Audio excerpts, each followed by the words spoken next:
우리는 지난 시간에 그 로마서 1장 16절의 말씀을 우리가 함께 살펴보았습니다. 굉장히 놀라운 말씀입니다. 무슨 말씀이었는가 하면은 복음은 모든 믿는 자에게 구원을 주시는 하나님의 능력이 됨이라는 것이었습니다. 복음은 설득이 아니고, 복음은 설명이 아니고, 하나님이 구원하고자 하시는 모든 자를 구원하시는 하나님이 이루시는 하나님의 힘이라, 이렇게 말씀을 전해드렸습니다. 그래서 이 복음은 우리의 선택을 요구하는 것이 아니라 우리를 위해서 하나님이 하셨다가 복음이라는 사실을 우리 알아야 합니다. 하나님이 이루셨다. 하나님이 약속하신 대로 그 아들이신 예수 그리스도 안에서 너희를 구원했다. 구원했답니다. 구원했다. 구원할 것이다. 그것도 우리가 물론 복음에 전할 때에 우리가 쓰는 말이지만, 복음은 하나님이 이루셨다 하는 것이 바로 복음의 내용입니다. 우리는 이러한 복음됨에 의해서 복음에 대한 확신을 가져야 합니다. 복음에 대한 확신을 갖는 것이 나를 근거로 해서 갖는 것이 아니라 바로 복음이 어떤 것인가, 그 복음의 복음됨. 말이 약간 헷갈리죠. 그러나 여러분 잘 마음에 담으시면 이해가 갈 거라고 생각합니다. 복음의 복음됨, 복음의 그 복음됨이 그것이 어떤 것인가에 대한 바른 이해, 그것 속에서 복음이 확실한 것이다, 이런 확신을 갖게 되는 것입니다. 또한 이 복음의 이 복음됨에 의해서 우리가 의안을 얻게 되는 것입니다. 교회가 견고해지고요, 교회가 서로를 위로하고, 그 복음 안에서 서로 안주할 수 있는, 평안을 누릴 수 있는 것이 바로 이 복음의 이 복음됨 안에서 우리가 이것을 얻을 수 있습니다. 그래서 이 말씀이야말로 얼마나 놀라운 말씀인지 모릅니다. 복음은 모든 믿는 자에게 구원을 주시는 하나님의 능력이 됨이라. 여러분, 우리 지난 시간에 잘 기억하고 계시죠? 잊지 않기를 바랍니다. 이 정도는 우리가 마음속에 늘 새길 수 있도록, 복음이 뭐냐 하면 얘기할 수 있어야 되겠습니다. 복음은 모든 믿는 자에게 구원을 주시는 하나님의 능력이 된다. 자, 그런데 오늘은 17절입니다. 오늘은 17절인데 여기 17절을 보겠습니다. 한번 볼까요? 복음에는 하나님의 의가 나타나서 믿음으로 믿음에 이르게 하나니 기록된 바 오직 의인은 믿음으로 살리라 함과 같으니라 입니다. 이 말씀은 우리가 16절이 굉장히 중요한 말씀인데 이 17절은 또 굉장히 더 중요한 말씀입니다. 그러니까 얼마나 중요한지 모릅니다. 이것이 복음의 진수라고 말할 수 있습니다. 그야말로 복음이 뭐냐, 그 진수, 그 핵심, 그 본질을 나타내는 것, 이것이 바로 오늘 이 17절의 말씀입니다.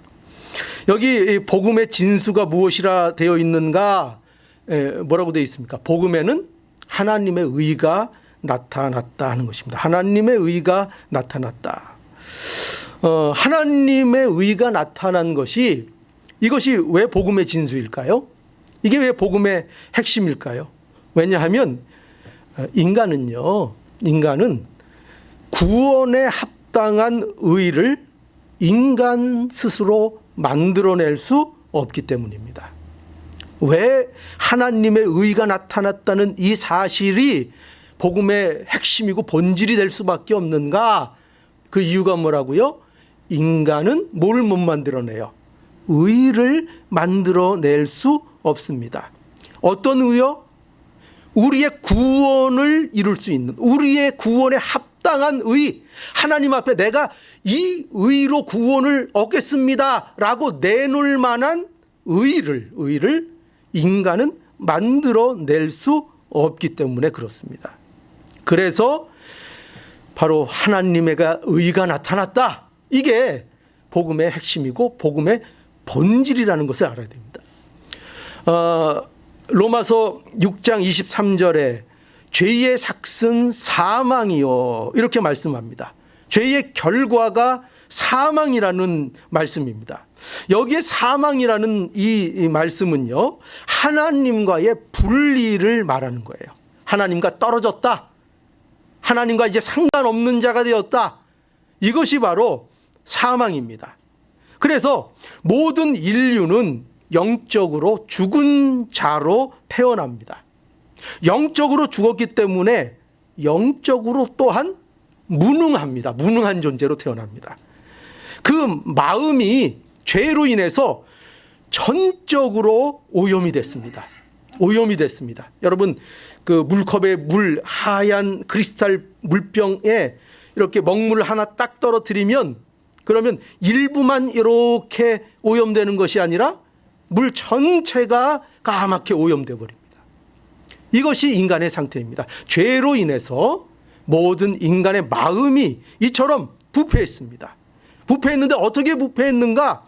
전적으로 모든 마음의 상태가 부패하고 오염된 것입니다. 그래서 뭐가 없어요? 능력이 없습니다. 무능합니다.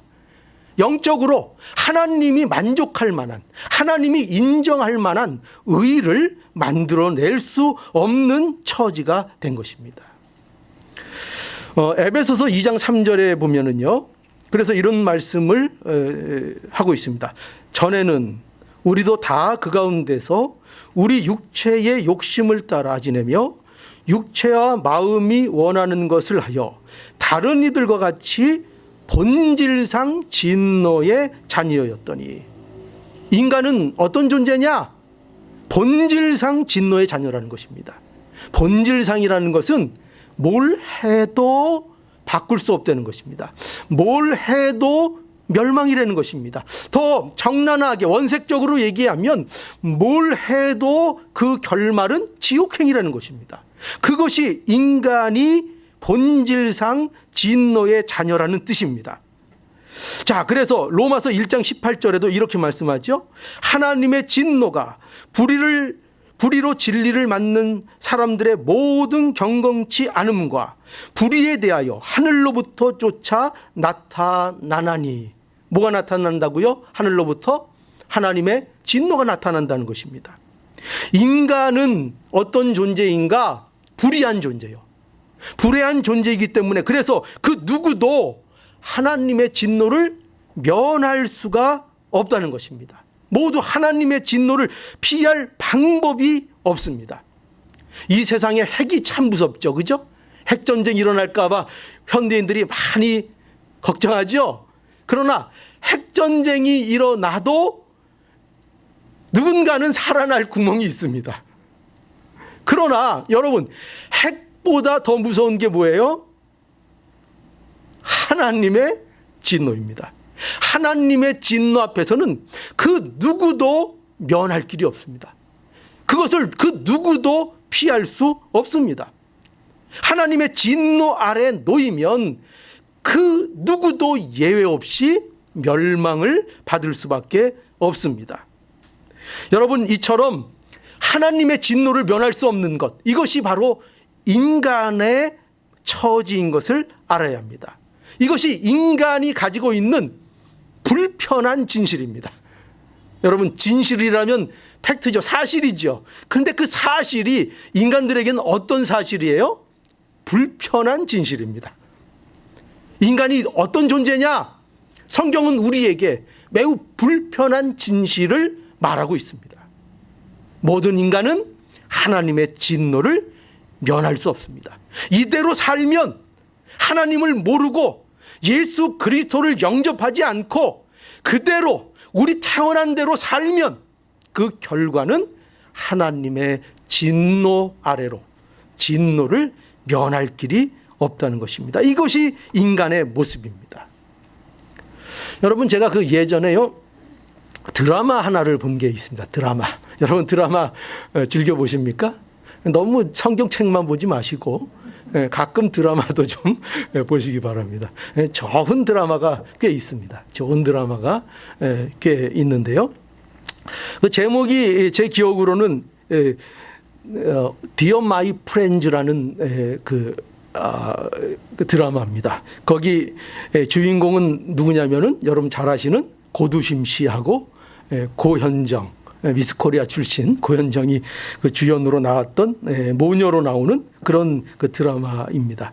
그런데 이 드라마의 장면에 이런 것이 있습니다. 뭐냐면 그 고두심이 이제 암을 진단을 받은 거예요. 암을 진단을 받아서 이제 딸과 가보지 못했던 이제 모녀와의 여행을 이제 떠나게 됩니다. 그런데 그 여행 중에 숙소에 이제 들어가서 쉬는 중에 이 딸이 화장실에 이제 들어갔습니다. 그런데 이 고두심이 가만히 들어보니까 이 화장실 안에서 뭔가 찰싹거리는 소리가 들리는 거예요.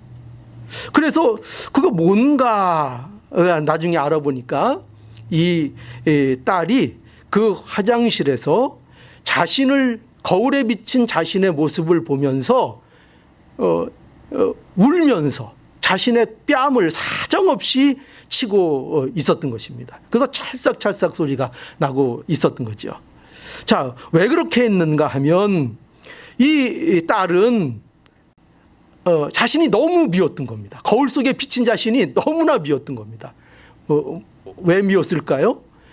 엄마가 암에 걸렸는데 이 암의 진단을 들은 딸이 가장 먼저 생각한 게 뭐냐면 나는 어떻게 살지? 이거였다는 것입니다. 그러니까 지금 엄마가 암에 걸려서 이제 시한부를 어떻게 보면 선고받는 그런 소식 앞에서 그 엄마가 암에 걸린 것을 먼저 생각하는 것이 아니라 그 소식을 듣고 번뜩 본능적으로 마음속에 든 생각은 뭐냐면 그러면 나는 어떻게 살지? 입니다. 엄마를 생각하는 게 아니고 먼저 자기를 생각했던 것입니다. 그 화장실에서 거울을 보면서 그 생각을 하게 된 겁니다. 그래서 자신이 너무나 미운 거죠. 그래서 거울을 보면서 자기 자신을 사정없이 때렸던 것입니다. 여러분, 우리가 이것으로 뭐를 알 수 있는가? 이것이 바로 인간이 가진 처지를 보여주는 거라고도 말할 수 있습니다. 이 딸이 다른 사람보다 못된 것이 아닙니다. 다른 사람보다 특별히 이 딸이 못돼서 이런 것이 아닙니다. 인간의 본심을 보여주는 것입니다. 인간의 본심이 어떤 것인가? 인간은 자기 중심에서 결코 벗어나지 못합니다. 언제나 자신 먼저입니다. 인간이 본심적으로 그렇습니다. 그거는 누가 특별히 나쁘고 어떤 사람이 특별히 나빠서 자기만 아는 것이 아니라 인간이라는 존재의 본심이 그렇습니다. 언제나 자기가 먼저입니다. 어떻게 하냐고요? 저번에도 말씀드렸죠? 다른 사람이 다리가 부러지는 것보다 내 손톱 밑에 조그만 가시 하나가 나에게는 어떻다고요? 더 절실하고 더 아픈 것입니다. 아무리 그걸 부인하려고 해도 부인할 수 없습니다. 우리는 이러한 인간의 모습을 바로 보아야 합니다. 여러분, 우리는 어떻죠? 우리는 어떨 것 같습니다. 우리 자신은 자신에 대해서 우리 자신이 너무나도 잘 압니다. 내 자신은 어떤가? 우리는 얼마나 자기중심적인가? 그거를 잘 알아야 합니다. 잘 알아야 합니다.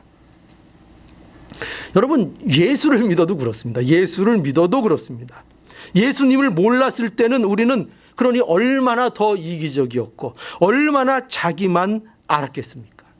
근데 예수를 믿고 나서도 뭘 못 버립니까? 여전히 자기 중심적이고 이기적인 그 면을 버리지 못하는 것이 사실입니다.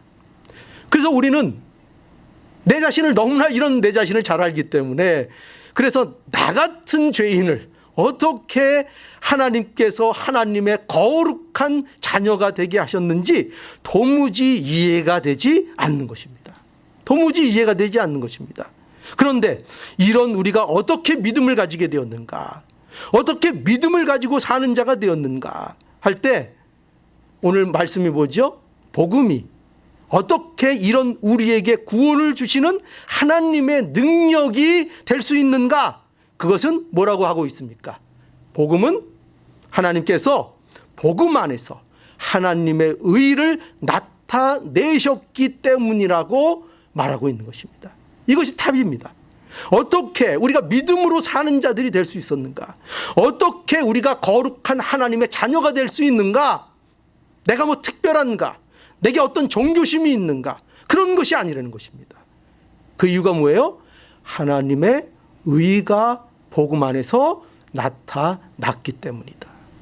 그렇게 말하고 있습니다. 복음에는요, 하나님의 의가 나타난 것입니다. 여기에 복음됨의 진수가 있는 것입니다. 더 정확하게 말하면 지금까지 감추어져 있던 하나님의 의가 어디 안에서 드러났다고요?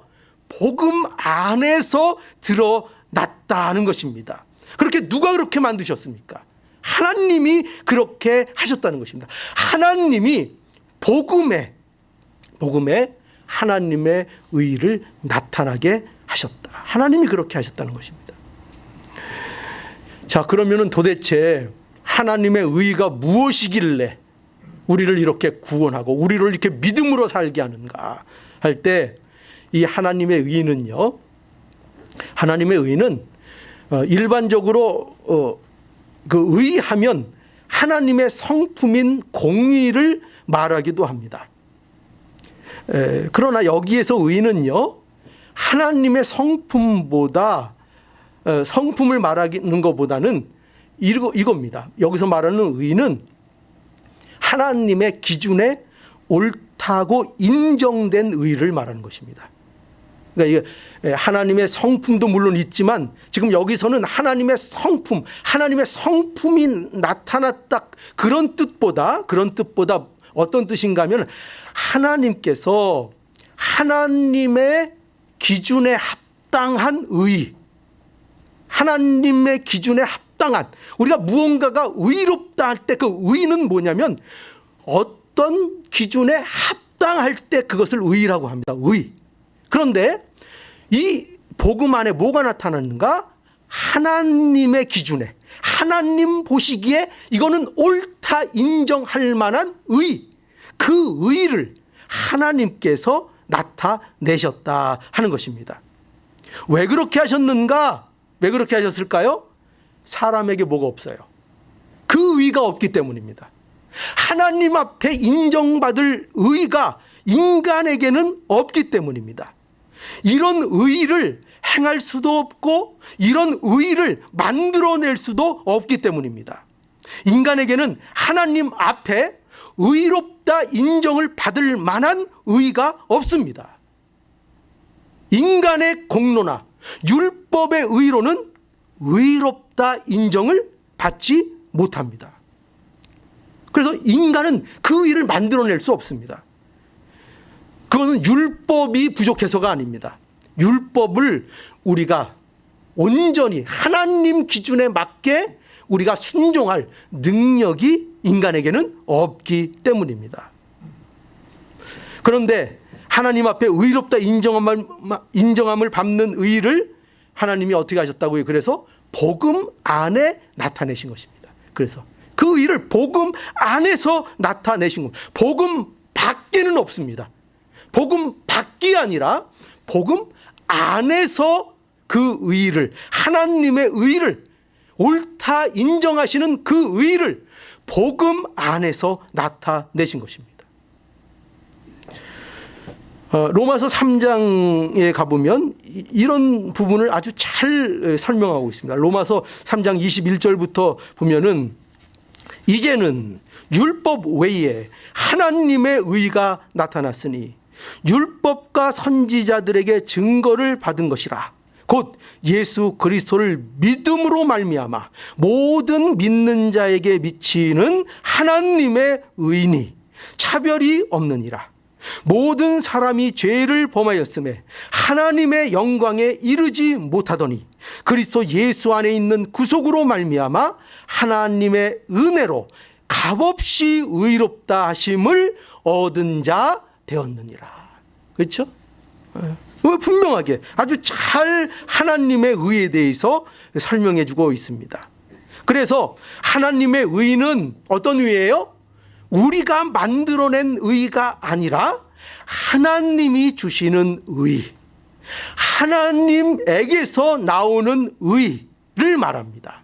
하나님의 의는 죄인을 의롭게 여기시는 의인 것입니다. 하나님이 그렇게 하는 것입니다. 스스로 의롭게 할 수 없는 자에게 하나님이 은혜로 주시는 의, 이겁니다. 바로 이것이 하나님의 의입니다. 이 하나님의 의가 어디에 나타나요? 복음에 나타난다는 것입니다. 자, 그래서 여러분, 이 일로 인하여 복음에 하나님의 의가 나타남으로 인해서 우리에게 어떤 일이 이제 벌어졌는가, 그걸 우리가 알아야 합니다. 자, 17절 다시 봅시다. 17절. 자, 한번 우리 함께 다시 읽어보죠. 17절 시작. 복음에는 하나님의 의가 나타나서 믿음으로 믿음에 이르게 하나니 기록된 바 오직 의인은 믿음으로 살리라 함과 같으니라. 예, 여기 보세요. 복음에는 뭐가 나타나요? 하나님의 의가 나타나서 우리에게 어떤 일이 발생한다고 지금 여기 말씀하고 있는가 하면은 믿음으로 믿음에 이르게 한다 말씀하고 있습니다. 믿음으로 믿음에 이르게 한다. 여기 믿음이라는 단어가 연속해서 나오지요. 같은 단어이지만 의미가 좀 다릅니다. 믿음으로 해서의 이 믿음은 이런 의미입니다. 율법의 의나 인간의 공로가 아닌 것을 의미하는 표현으로서의 믿음입니다. 그러니까 믿음으로 구원받는다 할 때 그 믿음은 뭐냐면 인간의 조건을 얘기하는 게 아닙니다. 인간이 믿었다 이런 조건을 얘기하는 것이 아니라 그 믿음은 뭐를 얘기하는 건가? 인간의 공로나 인간의 의, 율법의 의가 아닌 사람으로부터 나온 것이 아닌 의를 말하는 것입니다. 그것을 믿음이라고 하는 것입니다. 그것을 그 믿음. 그리고 두 번째 믿음은 여기 믿음에 이르게 하나니라고 나오는데 이 믿음은 무슨 믿음인가 하면은 우리가 고백하는 우리의 믿음을 얘기합니다. 우리가 믿는다 고백하잖아요. 그죠? 믿음의 고백을 얘기합니다. 그러니까 이게 무슨 말인가? 믿음으로 믿음에 이르게 한다는 것은 인간의 의나 율법이 아닌, 율법의 의가 아닌 하나님의 의, 즉 믿음, 하나님의 의가 우리에게 은혜로 발생케 한 그 믿음, 그 믿음으로 우리가 믿는 자가 된다는 것입니다. 그 믿음으로. 그러니까 거기에는 우리의 의나 우리의 공로가 전혀 첨가되지 않습니다. 우리의 공로가 전혀 첨가되지 않고 하나님의 의에 의해서 하나님이 은혜로 우리를 구원하시고 우리를 거듭나게 하셔서 우리가 믿음의 고백을 하고 믿는 자가 되는 것입니다. 믿는 자가 되는 것입니다. 이런 것들이 아주 미묘한 차이 같지만 굉장히 우리의 믿음을 좌우하는 굉장히 중요한 것입니다. 여러분, 회개가 먼저입니까? 거듭나는 게 먼저입니까? 이런 오해들이 있어서 이게 언제나 그러니까 거듭나야 회개하는 것입니다. 거듭나야. 여러분, 시체가 회개를 할 수 있어요? 죽은 자가 회개라는 것이 가능할까요? 죽은 자는 회개할 수 없습니다. 하나님이 하나님의 주권적인 역사로 우리를 구원해 내셔서 우리 안에 이미 구원이라는 것이 이루어져서 우리가 생명이 됐을 때 비로소 회개라는 것을 알게 되고 하나님 앞에 회개라는 것을 하게 되는 것입니다. 그러니까 이게 미묘한 절차 같지만 같은 성산에 있는 것 같지만 아주 이해해야 될 중요한 겁니다. 왜냐하면 우리는 누구도 우리 스스로 회개를 만들어낼 수 없기 때문입니다. 그러면 예수님이 필요가 없습니다. 그러면 하나님의 의가 복음에 나타날 필요가 없는 것입니다. 하나님의 의가 나타날 필요가 없는 거죠. 그래서 여러분, 율법이 아닌 하나님의 의로 인하여 발생된 그 믿음으로 말미암아 우리가 믿음에 이르게 되는 것입니다. 이것이 바로 뒤에 따로 나오는 오직 의인은 믿음으로 살리라는 말을 풀어 쓴 것입니다. 여기는 믿음을 하나로 압축해서 표현하고 있습니다. 오직 의인은 믿음으로 살리라. 의인은 뭐로 산다고요? 오직 믿음으로만 산다는 것입니다. 우리가 오직 믿음으로만 살자 이런 캠페인을 하는 게 아닙니다. 이런 캠페인이 아니라 그런 것이 아니라 오직 하나님의 의로만 우리가 구원을 받고 오직 하나님의 의로 믿음으로 하나님을 믿음으로만 우리가 신자가 될 수 있다는 것을 말하고 있는 것입니다. 그래서 신자는 오직 믿음입니다. 오직 믿음으로 의롭게 되고 믿음으로 살고 오직 신자는 믿음으로만 사는 것입니다. 여러분 한번 생각해 보십시오.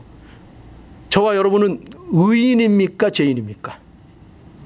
이거 어디서 많이 듣던 질문이죠. 요 구원파들이 미끼로 던질 때 하는 질문입니다. 저도 여러분들의 미끼를 던지는 겁니다. 여러분은 의인입니까? 죄인입니까? 뭐라고 대답하시겠습니까? 의인입니다. 우리는 의인입니다. 그런데 또 잊지 말아야 될 것, 근데 또 죄인입니다. 이게 무슨 말인가? 우리는 구원을 신분적으로 말하면 우리는 의인입니다. 신분적으로 말하면 하나님의 죄인을 의롭다 칭하시는 의로 인해서 우리의 뭐라 그럴까요? 우리의 포지션, 우리의 위치상으로는 우리는 전부 다 의인입니다. 우리의 자리, 우리가 위치하고 있는 위치, 우리의 신분, 그것은 우리가 의인입니다. 그러나 우리는 우리의 상태를 보면 뭡니까? 죄인입니다. 우리의 컨디션을 보면 우리는 뭐예요? 우리는 아직 죄인입니다. 그러니까 칭의의 구원의 관점에서 보면 우리는 의인인데 구원을 이루어 나가는 면으로 보면 우리는 아직 뭡니까? 우리는 아직 죄인인 것입니다. 그래서 여러분, 신자에게는 갈등이 있습니다. 갈등이. 여러분, 이거 오해하면 안 됩니다. 나는 하나님 믿고 이렇게 신앙생활 잘하는데 왜 이렇게 내 마음속에 갈등이 많지? 왜 이렇게 오락가락하지? 이거 나 하나님 자녀 아닌 거 아니야? 그렇게 의심할 필요가 없습니다. 여러분들이 만약에 이런 신앙적인 갈등을 여러분들이 가지고 있다면 여러분은 100% 신자입니다. 여러분은 그러면 신자입니다. 그런데 오히려 이런 갈등이, 신앙적인 갈등이 전혀 없다? 그럼 조금 생각해 봐야 됩니다. 왜 그럴까요? 우리는 성도는 의인이라는 신분과 죄인이라는 우리의 상태에서 오는 갈등이 있는 겁니다. 우리는 신분적으로 뭐라고요? 우리는 이미 의인이 되었습니다. 하나님의 자녀가 되었습니다. 거룩한 하나님의 백성입니다. 그런데 우리의 상태는 아직 어때요? 늘 현실에서 죄에 넘어지기도 하고 죄를 짓기도 하고 얼마나 우리가 잘못을 많이 저질까. 그러니까 이게 그 사이에서 우리의 상태, 우리의 이 모습을 속에서 우리는 갈등을 합니다. 갈등을. 내가 정말 맞나? 왜죠? 여전히 우리는 우리의 발을 이 땅에서 딛고 살고 있기 때문입니다. 그래서 갈등이 있는 거, 그 전혀 이상한 게 아닙니다. 갈등이 있어야 된다고요? 없어야 된다고요? 갈등이 있어야 됩니다. 갈등이 없이 나는 늘 구름 위를 걷는 것 같아요. 이러면은 이러면은 이거는 좀, 이런 표현 죄송합니다. 아이가 좀 모자르든지, 이 복음이 뭔지를 모르는 겁니다. 의인이 됐다는 것이 뭔지를 모르는 것입니다. 그죠? 우리가 길을 이렇게 걷다 보면은 그 잔디밭 위에서 아주 그냥 편하게 자고 있는 고양이나 개를 보면은 그거 부럽습니까? 참 개팔자 상팔자다. 아이고, 저 걱정도 없고 아무 갈등도 없고 참 나도 개가 됐으면 좋겠다. 우리가 이렇게 생각합니까? 그렇지 않죠. 갈등이 없는 게 좋은 것이 아닙니다. 신앙적 갈등이 있어야 정상입니다. 여러분들이 갈등을 해야 합니다. 그것이 살아있다는 증거입니다. 그것이 하나님의 백성이라는 증거입니다. 그러니 갈등이 있다 그래서 자신을 포기하지 마십시오. 좌절하시지 마십시오. 내가 더 분발해야 된다는 것은 깨달으십시오. 그러나 분명히 신자된 증거라는 것을 알아야 합니다. 갈등이 있으면 그거 좋은 겁니다. 마치 우리가 통증을 느껴야 우리가 살아있는 것처럼 갈등이 있어야 하는 것입니다. 그러나 이런 갈등 속에서 신자가 뭐가 다른가? 신자는 오직 뭐로 산다고요? 믿음으로 산다. 이렇게 말씀하고 있는 겁니다. 이런 갈등 속에서 신자는 또 어떻게 산다고요? 믿음으로 살아내는 것입니다. 오직 믿음으로만 의롭게 되고 또한 오직 믿음으로만 살아갑니다. 이러한 믿음으로 사는 것이 어떻게 가능한가? 왜 가능하다고요? 하나님이 하나님의 의를 복음 안에 나타내셨기 때문입니다. 그러니까 여러분 보십시오. 우리가 의롭게 된 것, 우리가 구원을 이루어 나가는 것, 구원의 영광에 우리가 들어가는 것, 이 모든 구원의 여정을 누릴 수 있는 것이 그 이유가 뭐라고요? 복음에 뭐가 나타나서? 하나님의 의가 나타나서 이런 믿음의 여정이 우리에게 가능한 것입니다. 이걸 우리에게 가능케 한 것입니다. 이 믿음의 역사가, 이 하나님의 의가 복음에서 나타나는 이 역사가 오늘 안 나타날까요? 오늘도 나타나고 있는 것입니다. 하나님의 의가, 죄인을 살리시는 그 하나님의 의가 오늘도 이 복음의 말씀 속에서, 하나님의 말씀 속에서 오늘도 전파되고 증거되고 여기서 역사하고 있는 것입니다. 날마다 역사하고 있는 것입니다. 날마다. 그래서 여러분, 우리의 종교개혁가였던 이 마틴 루터가 바로 이 말씀을 깨달음으로 인해서 그에게 천국의 문이 열렸다고 이 마틴 루터가 고백을 했습니다. 이 말씀을 깨닫고 하나님의 의가, 복음에는 하나님의 의가 나타나서 믿음으로 믿음에 이르게 한다는 이 말씀을 이 마틴 루터가 성령의 인도를 통해 깨닫게 되었을 때 비로소 이 루터는 지금까지 이 성경을 가리키는 가톨릭의 교수였습니다. 이 마틴 루터가. 그런데 비로소 이 하나님의 의가 뭔지를 성령의 조명 속에서 바로 알고 난 다음에 이런 고백을 한 것입니다. 내가 비로소 나에게 천국 문이 열리는 것을 나는 경험했다.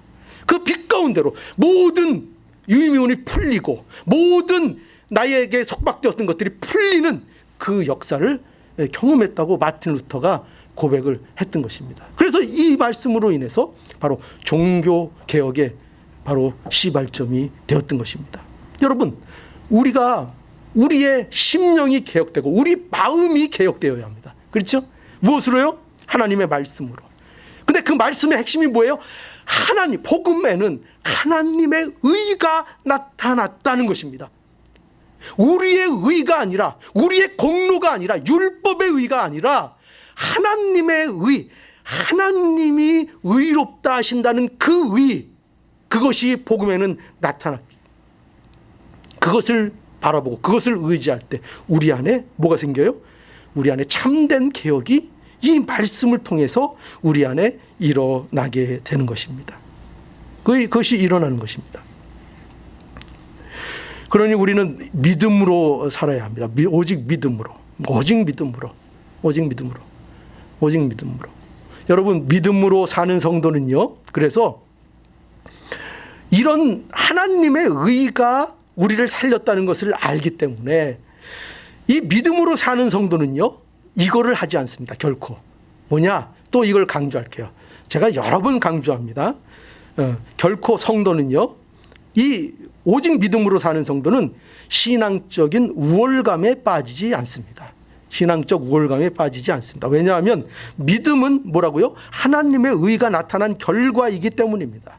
하나님의 은혜이기 때문입니다. 복음에는 하나님의 의가 나타나서 우리를 믿음으로 믿음에 이르게 한다는 사실을 우리가 만약에 놓치고 이 사실을 잊고 이 사실을 우리의 가슴에 새기지 않는다면 우리가 기독교 신앙을 믿는 것이, 그 기독교 신앙이 어떻게 우리에게 나오는가? 우월감으로 나올 것입니다. 다른 사람에 대한 우월감이 돼서 표출이 될 것입니다. 이건 잘못된 것입니다.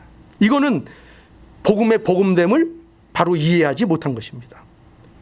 이러한 잘못을 성경에서 보여주는 대표적인 부류들이 있죠. 그게 누굽니까? 바로 바리새인들입니다. 누가복음 18장 10절에 보면은 두 사람이 성전에 올라갔다고 했습니다. 기도하러 올라갔다. 누구죠? 바리새인과 또 세리입니다. 이 두 사람이 기도를 하러 성전에 올라갔는데, 그런데 바리새인이 어떻게 기도했습니까? 이렇게 기도했습니다. 바리새인은 따로 서서 기도하며 가로되 하나님이여, 나는 다른 사람들 곧 토색, 불의, 간음을 하는 자들과 같지 아니하고 이 세리와도 같지 않음을 감사하나이다. 나는 일회에 2번씩 금식하고 또 소득의 11조를 드리나이다 라고 바리새인은 기도했습니다. 여러분, 이 기도를 통해서 예수님이 무엇을 말씀하려 하시는가? 여러분, 이겁니다. 신앙이요, 인간의 의를 근거할 때 어떤 모습이 되는가를 보여줍니다. 신앙이라는 모습이, 우리가 신앙이 인간의 의를 붙잡고 인간의 의를 근거할 때 어떤 모습이 되는가? 어떤 모습일까요? 교만함과 우월감에 젖어드는 것입니다. 예수님이 바리새인의 행위를 잘못됐다고 하는 것이 아닙니다. 우리가 주의해야 됩니다. 그 행위가 잘못됐다는 것이 아닙니다. 토색하지 않은 것 잘한 겁니까? 못한 겁니까? 잘한 것입니다. 불의를 행치 않은 것 잘한 겁니까? 못한 겁니까? 잘한 거지요. 불의를 행치 않은 것 잘한 것입니다. 그죠? 매우 잘한 것. 간음하지 않은 것, 그거 잘한 것입니다. 일회에 2번씩 금식했습니다. 매우 좋습니다. 또 소득의 11조를 드린 것입니다. 매우 훌륭한 신앙의 행위입니다. 그런데 무엇이 이 바리새인에게 문제입니까? 그것을 행한 것이 바리새인들에게는 뭐가 되고 있죠? 자신들의 공로가 되고 있는 것입니다. 자신들의 의가 되었던 것입니다. 바리새인들이 행한 일들이 그의 의가 된 것이 어디에서 드러납니까? 자기가 행한 일을 가지고 어떻게 해요? 여기 보세요. 기도의 내용이 뭡니까? 제보래요. 이겁니다. 아주 간편하게 쉽게 얘기하면은 바리새인의 기도가 뭐예요? 나는 이렇게 했는데 제보래요. 이겁니다. 여러분들은 이런 기도 안 하십니까? 제보래요. 여러분들은 삶 속에서 신앙생활하다가 교회 문제로 인하여 제보래요. 이거 안 합니까? 누가 이런 말을 잘할까요? 내가 다른 사람보다 열심을 냈다는 사람들이 이런 말을 잘합니다. 아무 일도 안 하는 사람들은 또 이런 말을 안 합니다. 근데 열심히 나름대로 봉사한다고 하고 열심히 하게 되면, 그것이 자기의가 되면 어떻게 한다고요? 제보래요? 이렇게 합니다. 제보래요. 나는 이렇게 하는데 저 사람은 저렇게 합니다. 나는 저 사람 같지 않습니다. 저는 이것도 했고요. 저는 이것도 했고요. 저는 이것도 했습니다. 저는 새벽 기도도 몇십 년 안 빠졌고요. 저는 주일도 몇십 년 지켰고요. 예, 너무나 훌륭하십니다. 너무나 훌륭하십니다. 그런데 그걸 가지고 뭘 하면 안 된다고요? 그래서 제보래요. 이걸 하지 말라는 것입니다. 그것으로 너무나 복됩니다. 그 하나님 앞에 한 열심, 봉사 그 자체가 그에게 너무나도 충만한 복입니다. 그렇죠? 그것이 복입니다. 그러니 우리가 그것으로 인해서 남을 탓하고 남을 깎아내릴 이유가 없습니다. 왜냐? 나는 너무나도 그것으로 인해서 많은 복을 누리고 있기 때문입니다. 하나님이 너무나 사랑하셔서 그들은 못하는 그런 봉사, 그들은 못하는 그런 일을 할 수 있는 자리로 그를 인도해 주셨습니다. 왜 그걸 맡았고 왜 그걸 하든지 간에 그건 하나님의 인도하심입니다. 그래서 그것을 통해서 하나님이 은혜를 주시고 하나님이 하나님 나라의 풍성함을 그들에게 그런 과정들을 통해서 풍성하게 배워나가도록 하나님께서 해 주실 것입니다. 그 자체가 복입니다. 그죠? 아버지가 나에게 뭘 주시는 그 받는 그게 복이 아니라 아버지가 나에게 복됨인 것입니다. 아버지가 나에게 복인 것입니다. 우리는 이 사실을 알아야 합니다. 이 사실을. 그래서 여러분 우리는 우월감에 결코 빠져서는 안 됩니다. 나는 다르다. 이런 우월감에 종교적으로 신앙적으로 빠져서 여러분들이 만약에 재벌해요. 이게 되고 또 누군가가 내가 신앙을 한 것으로 인해서 내가 열심히 한 것으로 인해서 누군가가 한심해 보이기 시작하면 지금 본인이 복음의 원리에서 이탈해 있다는 것을 빨리 점검해야 합니다. 남이 한심해 보이기 시작하면 그 사람의 문제가 큰 것이 아니라 지금 내가 빨리 복음 안에서 내 자신을 점검해 봐야 한다는 것을 우리가 알아야 합니다. 그래서 우리가 이것을 점검할 줄 알아야 합니다. 우리가 하는 열심, 우리의 신앙 행위들이 있을 수 있습니다. 그러나 그것을 통해서 내 자신이 다른 사람보다 낫다고 생각하는 우월감에 빠져 있지 않은가 자신을 돌아볼 수 있어야 하겠습니다. 이것이 믿음으로 사는 성도들의 모습입니다. 그러므로 우리는 이제 분명히 합시다. 인간의 의, 인간의 공로를 내세우는 것, 이거 철저히 경계해야 하겠습니다. 오직 믿음으로 사는 우리가 되어야 하겠습니다. 이런 믿음의 각오가 우리 안에 오늘도 넘쳐나기를 간절히 바랍니다.